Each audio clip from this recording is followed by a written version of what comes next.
Hi folks, welcome to another episode of Methanol Madness, brought to us by Daltons Landscape Supplies. No racing at Ruapuna on the weekend, but AJ, we had plenty of racing at Hazard County.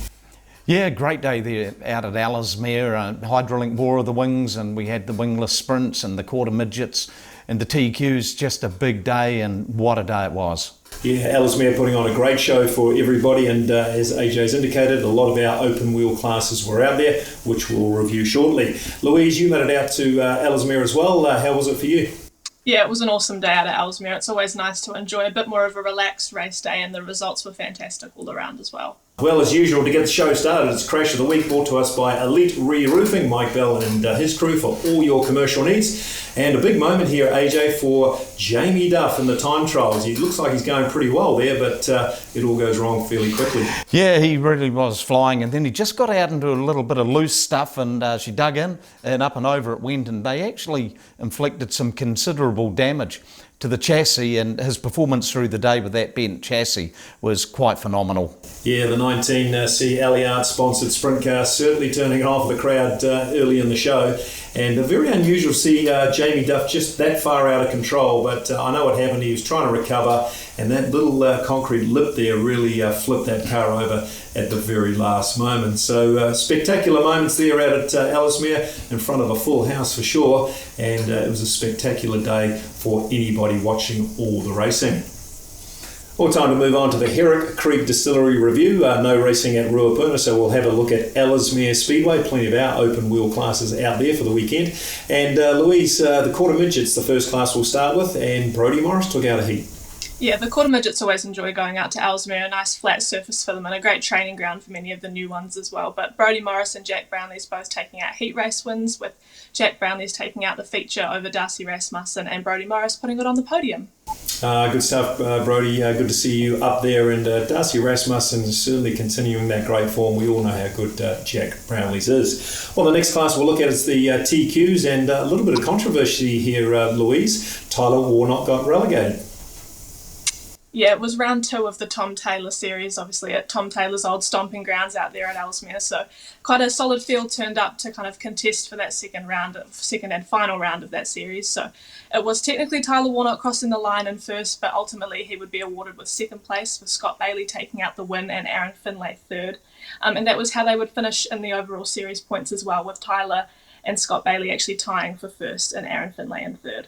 Well, it all come down to that disqualification, or that placing removal for Tyler Warnock. You've got to feel sorry for that guy. Some of the bad luck they're going through just simply continues. AJ, you remember Tom Taylor. He was a real character out at Ellesmere, wasn't he? Oh, he sure was, and I raced against Tom in the mini sprints for probably a good 10 years, and boy, you know, no one tried harder than Tom on and off the track, and we actually found when I was with Ellesmere, he was the best advert that we had, because we'd give him a handful of posters, and every hotel in central Canterbury used to get a poster hung in it, and he was an absolute character and, you know, much loved. He was just a really neat guy. Yeah, one of the last old school entertainers for sure. I remember him at Ruapuna being a clown on a quad bike for many years, and some of the antics he got up to at the track were certainly not what the PC brigade would want to see anymore. Well, the next class we'll look at is the V6 wingless sprints, and joining the show is Josh Henderson. He's a regular commentator at Ruapuna Speedway. Josh, how did the V6 wingless sprints play out? Yeah, it was a really small field of cars. We're usually used to about 10 or so V6 wingless sprints at average entering into events, but had a handful of cars this weekend, but it didn't disappoint at all with the racing. It was Simon Moore and Andrew Gregg each taking a heat win out, and eventually finishing 1-2 in the feature. Third in every race, though, was Corey Duckmanton, so he's done a really nice job with that car, getting accustomed to it this season and making his way up to the top 3. Yeah, he actually has, being a rookie this year, V6 wingless sprints. Corey Duckmanton's certainly improving as quick as anybody in one of those cars. Simon Moore's been a bit underrated for a while, hasn't he, AJ? He doesn't get to too many meetings, but he's always up the front there somewhere. When he does, he's one of the guys to beat, and you know, he just runs just so well, doesn't he? You know, he's just a good, hard, consistent performer. Corey Duckmanton played up like a $10 chainsaw in front of the Ellesmere crowd. You know, he's an Ellesmere boy, and yeah, the duck went so well. Yeah, he's been a great supporter of Speedway and certainly helps out Ruapuna as well. Well, look, the feature class that was happening at Ellesmere, of course, was the War of the Wings, the sprint car War of the Wings, sponsored by Hydrolink. And AJ, this was your final round. We did have a cancellation earlier in the year, but how did it all play out? Well, you know what, I'm so pleased that Ellesmere had the final round, because when the Glen pulled out, we did start looking for somewhere else to go, but that club absolutely put everything into it. You know, they had the big billboards in town and all that sort of stuff. There weren't too many people in Ellesmere mowing their lawns on Saturday afternoon because they had a very, very good crowd. And there was also people sort of on the periphery saying, oh, Ellesmere, you know, they're not good enough to have the final. Like hell, they really nailed it. And what a show. In fact, I think the feature race was quite possibly the best feature race that I can recall within the Hydrolink War of the Wings series, and I've been with it for a darn long time. It was an absolute ripper of a race, but it also answered a couple of other things, and it showed how strong the middle pack of the South Island sprint car field is. You know, you've got 3 or 4 guys that are at the front, but then this mid pack is just so fast, and you know, they just get right into it. Yeah, certainly they deserved a big crowd at the track, and it was an enormous day. Racing on a Saturday, Ellesmere is normally a Sunday event, so some of the promotional committee would have been nervous about that, but got great reward for putting on a great show. Conor Rangi started off pretty well with a track record in the time trial. That looked pretty fast there, AJ. It was, and it was one of those laps, and that's one of the beauties of time trials. You get to see how fast people are, and you looked at Rangi and you said, that is fast. Well, how did the results play out? I know Joel Myers Jr. was floating around there. It was getting very close to the end of the War of the Wings, and of course there was 3 or 4 guys that could win it. How did the results go? Well, the feature race, what I'll just throw in here is Jamie Duff said after it, I've never been leading down the back straight on the last lap and finished 3rd and done nothing wrong. The race was just so good. You had Joel Myers and Rangi just duking it out for the first part of it, and then Jamie Duff, he's going hard, and Max Guilford, he was getting into it. Dave Kerr, in front of his local crowd, he was right into it. You know, there was battles within battles.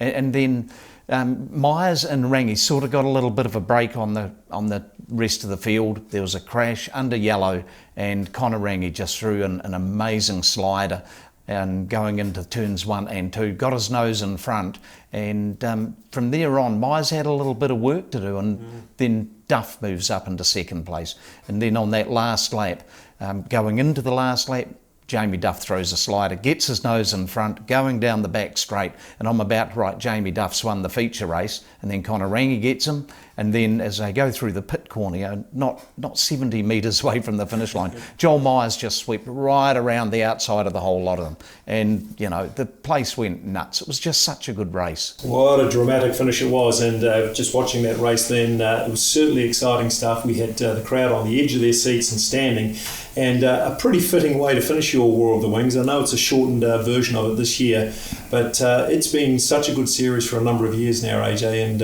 I think with the likes of these 2 Americans that were here, Joel Myers Jr., you know, he's good, but he had to be good this time, didn't he? Oh, he did. You know, last year he was totally dominant. This year he had to work for it. Yes, he won 3 of the 6 feature races. You know, Conor Rangi took 2, and Conor Rangi could have easily won 4 if things had have just bounced his way. Max Guilford, he won 1. Guilford has already said they're coming back next year. Quite likely that Joel Myers will be back next year. And, you know, the Hydrolink War of the Wings series, it just keeps doing its own thing.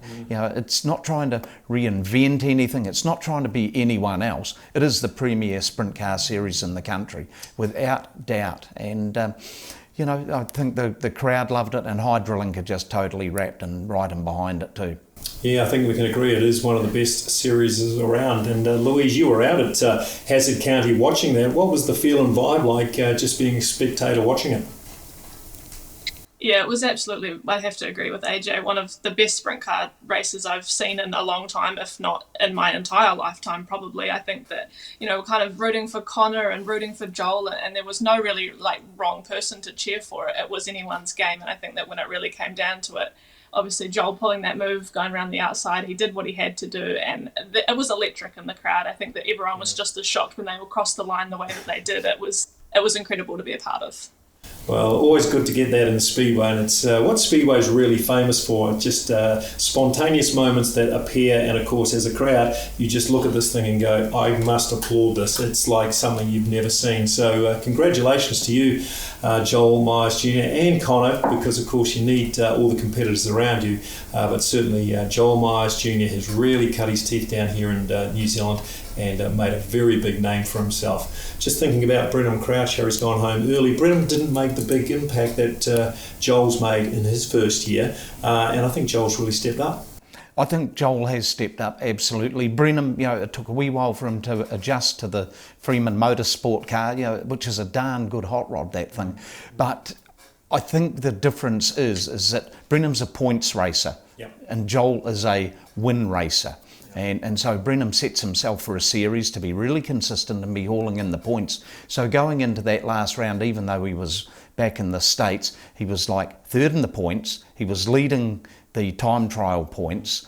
That's not a guy that's, just there making up the numbers. He was darn good, and I'd like to think that he's going to come back. They're certainly making the right noises, and they do add something, and they're actually really good for our South Island field, because our guys have to get up on the pace. And I was talking to Jamie after the race, and it was, well, Joel arrives here and he's got 80 odd races under his belt. These guys have been spending all winter rebuilding cars, drinking beer and watching rugby.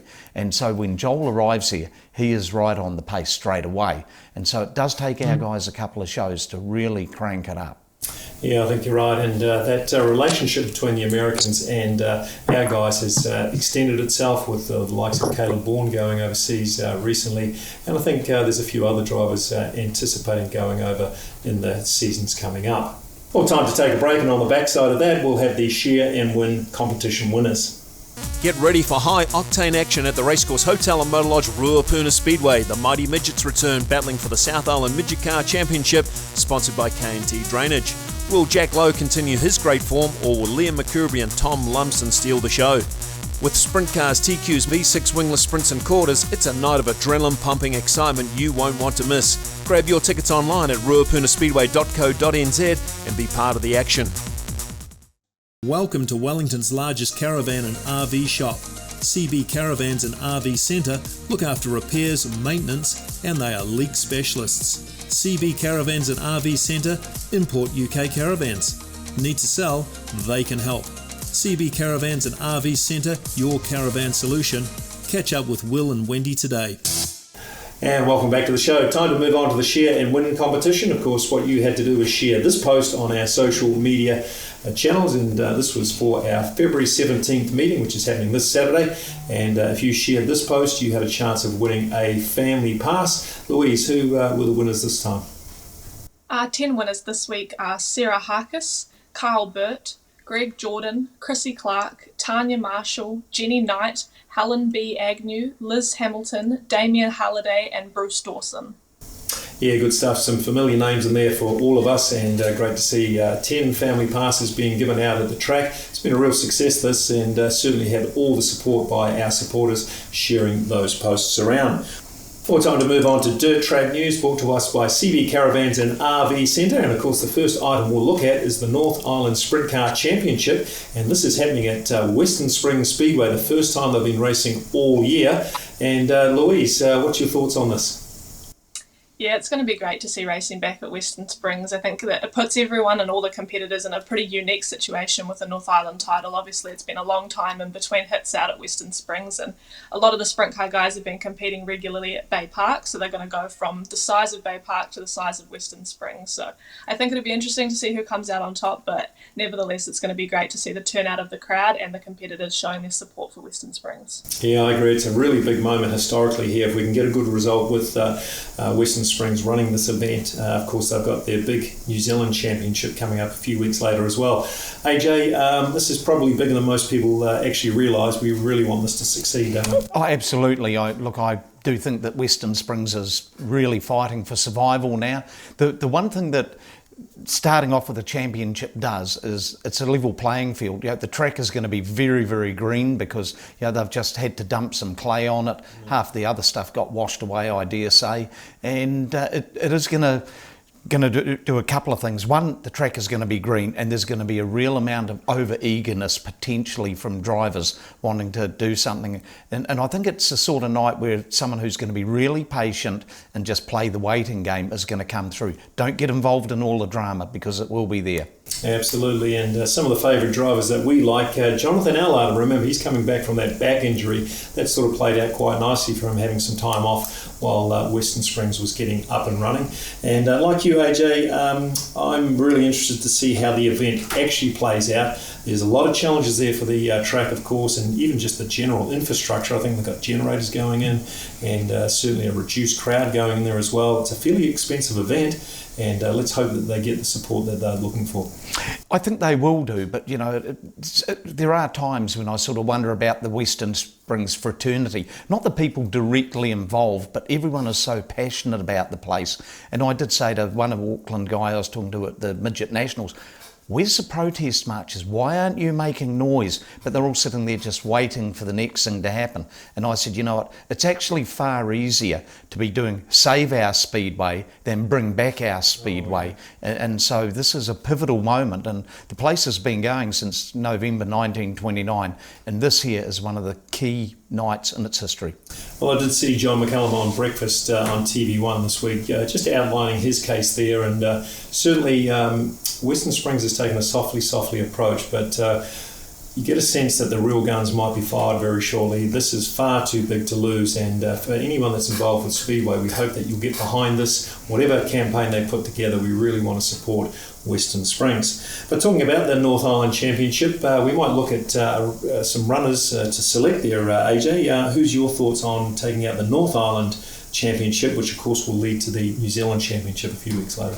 Well, we've got 3 South Islanders going up there in Matthew Levisage, Connor Rangi and Jamie Duff. But what I would hope is that those guys just go out there and stay out of the rubbish, especially for Connor. You know, the North Islanders have heard a lot about him. They haven't seen him up there. So, you know, there's no doubt that Jonathan Allard will be in his ear. I think it's Michael Pickens's, because, you know, he just knows that place so well, and you know, he's still displaying a real amount of pace. Michael Pickens would be my pick. Yeah, Josh, you've got an interest in sprint cars as well. What are your thoughts on the North Island Sprint Car Championship? Yeah, it's going to be a very difficult weekend to predict, because everyone's going to be all over the place with such a green track. But the real key thing to watch out for is a lot of the drivers that are coming up and returning. So Jonathan Allard, as you guys have mentioned, he's definitely one to keep an eye on. And Matthew Levisage will be definitely one to keep an eye on this weekend, because he is coming off a bit of bad luck recently. And keep an eye on the 3NZ, because he is going to be doing all he can to try and defend that 3NZ this coming Sprint Car Championship. Yeah, exactly. And some late-breaking news. Stephen Taylor stepping back into a sprint car this year. Louise, what do you know about Stephen Taylor racing this season? Yeah, it'll be definitely interesting to have Stephen Taylor back, both in the North and South Island this season. Should be interesting to see how things play out. Obviously, he's been working pretty hard in America and Australia at the moment, gaining up some knowledge and getting some good experience in there. So I think that it will be a matter of patience, however. So I think that my money would be on someone like Michael Pickens or Dean Brindle, someone that really knows the track and is a little bit more seasoned and can kind of understand what's going to happen next and predict those moves that they need to be making. I think you're right. It's time for wisdom, racing on a track that nobody's raced on all season long. And as AJ said before, it could be a little bit green, could be a little lumpy in places. And certainly one of those old heads has got a really good chance of just navigating their way around and putting themselves at the top end of that championship a little bit later on.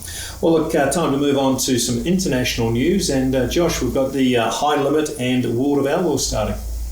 Yeah, the World of Outlaws just started recently in the week leading up to the 10th of February, and they just started at Volusia Speedway Park. Brennan Crouch raced in there as well.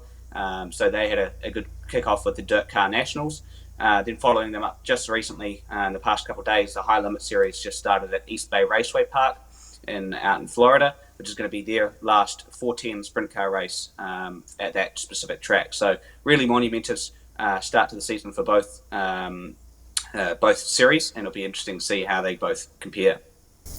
Yeah, Louise, you got some strong thoughts on High Limit and World of Outlaws as well. What's your thoughts on it, and what were some of the results on the weekend? Yeah, it's definitely been fun to see the High Limit Series kick off. They've got a lot of great initiatives going on there to kind of change up the sport a little bit and offer some different opinions and really build their brand and their market, especially for their drivers as well, which has been really cool to see that develop over the last couple of months. But unfortunately, they were rained out yesterday, so they had to run half a program and then finish the rest of that program and then move on to a new program for that night. So it was a big day for them, but it was Kyle Larson taking out the first feature of the year, and then that later program there for that second night was actually taken out by Tyler Courtney with a fantastic race for the lead that involved several drivers like Brad Sweet, Corey Day, and Rico Abreu. So a big event for the last couple of days there, but cool to see them get their series started. Yeah, it's certainly happening over there, and of course all those drivers have raced at Ruapuna. Hard to believe, isn't it? A few years ago they all came over for the Midget Car Championship. A lot of them are gone into sprint cars now. The likes of Larson, Courtney, Rico Abreu, and certainly doing a pretty good job. AJ, what's your thoughts on these two series going head to head? It's tough. It has happened historically before. There's been several challenges to the World of Outlaws. I'm just wondering if the World of Outlaws may have just sat back a little. There's a lot more money that gets generated through racing now through streaming, and so the series have got their own individual streaming company behind them. So not only is a battle happening in the boardroom and on the track, but now it's a streaming thing that throws a lot of money at it. Certainly High Limits will be very happy about their roster at this stage, and they don't restrict the drivers as much as the Outlaws. With the Outlaws, you basically sign a charter, you get in there, and you daren't step outside of it because you will lose your position there, and there's all sorts of sort of good things that happen to the drivers that stick religiously to the World of Outlaws. Things may just have to change. Yeah, it's a real interesting mix at the moment. Will the historical World of Outlaws survive another challenge by the High Limit Series? Of course, that's driven by Kyle Larson and Brad Sweet. So, and with Kyle Larson winning that feature race the other day, he's so strong, he's so dominant, and he can bring a crowd. That's the thing. He's a NASCAR driver as well. So, certainly some big moments happening in the world of sprint cars at the moment.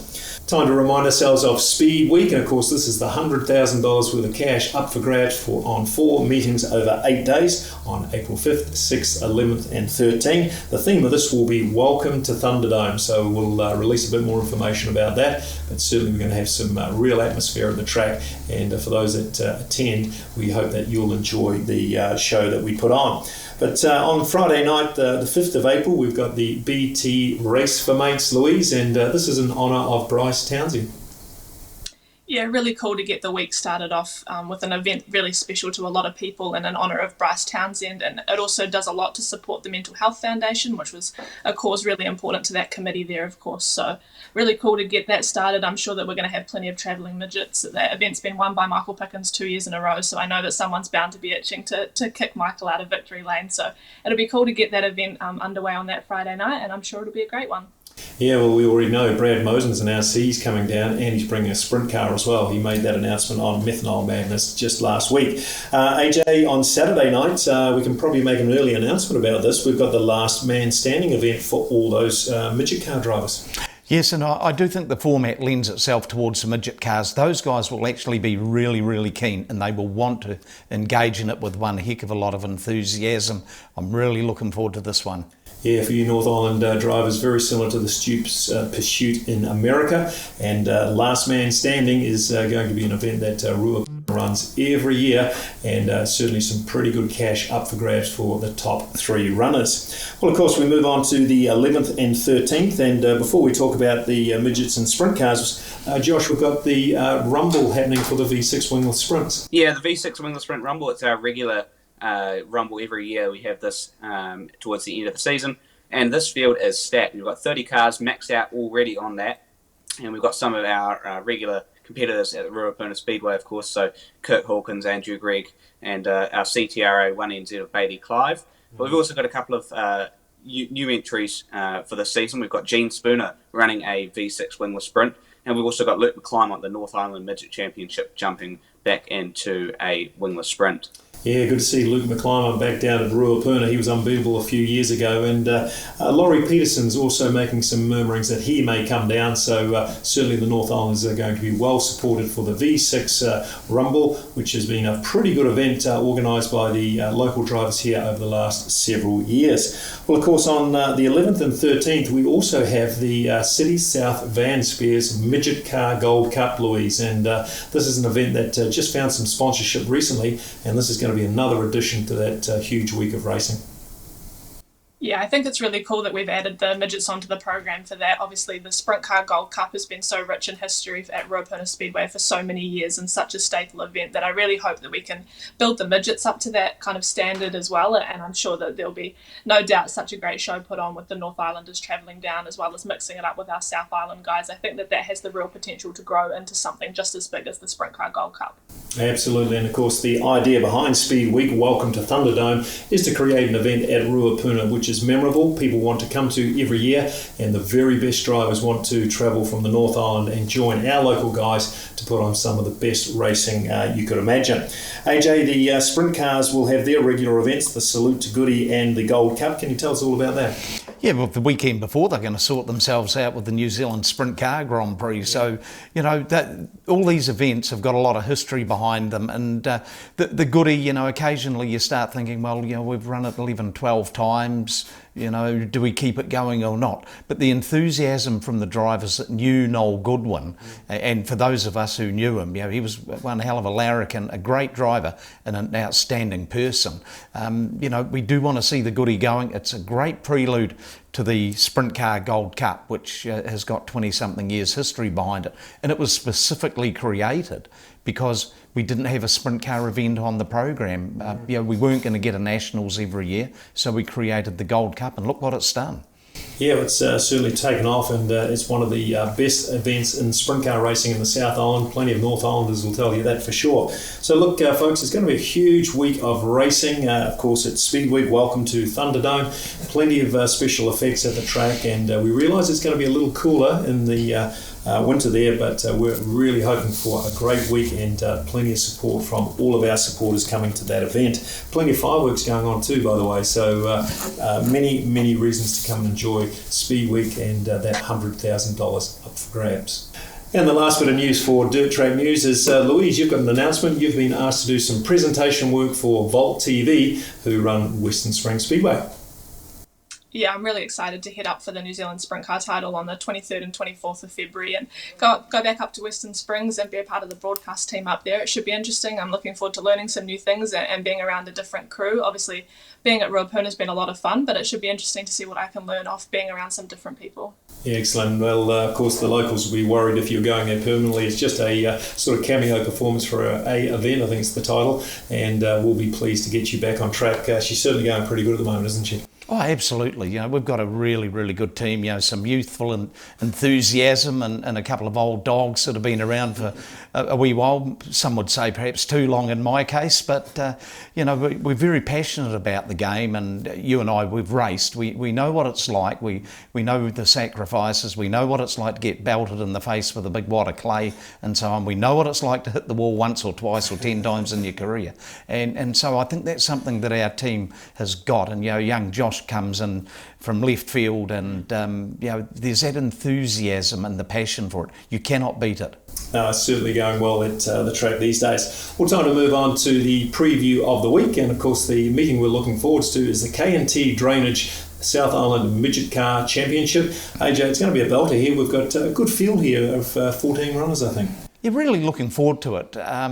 There's a couple of things I dearly want Nathan Wilkie to shine in this, because he's a guy that so deserves it. But I'm also interested to see whether the K&T Drainage 88 of Jeremy Webb, whether they've, you know, sort of got that car sorted, because the guy is an absolute champion, and Gordy Kenning and the team at K&T, you know, they will want that car to fire and stand back if it gets going, because he will be a very, very hard driver to pull back. Yeah, been a little disappointing for the 88C car, but great to have K&T Drainage on the sponsorship side of things. Been a great supporter of Ruapuna Speedway for many years, and let's just hope that he can get a good show with his driver, Jeremy Webb.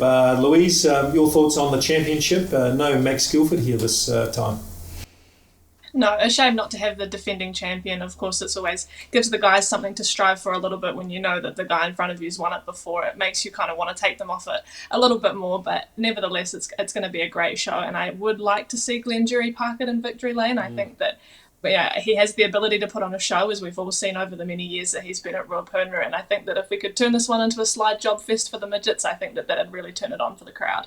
Yeah, I agree. The old salty dog, Glenjury, he's certainly capable of putting plenty of slide jobs on. If he gets the right run, he's got all the horsepower there, and it would be great to see him get onto the podium. Josh, your thoughts on the championship, maybe your selection?